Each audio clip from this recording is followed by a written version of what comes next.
Čau lidi, já jsem Tobík a dneska jsme ve hře Geometry Dash, což je moje další hra od Minecraftu, kterou budu natáčet. Docela ve velkým, protože mě hodně baví. Přešel jsem na ní z Minecraftu, takže je uvidíte na kanále víc. Předtím, než jsem začal natáčet, jsem hodně pracoval, takže tohle jsou statistiky mýho profilu, což je 802 hvězdiček, to už je docela dost, 111 moonů. Nehraju moc platformy levely, takže proto jich mám málo. 84 coinů, 80 silver coinů a 11 démonů.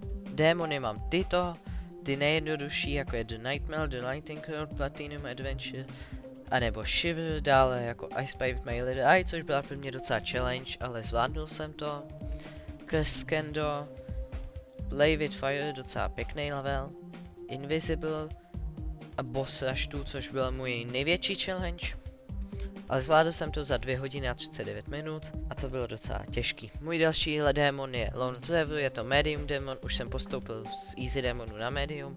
Věřím si, že ho zvládnu, budu ho natáčet, takže completion uvidíte na mém kanále někdy v budoucnu. A další démon můj je Deadlocked, přeskakuju Turf Everything 2.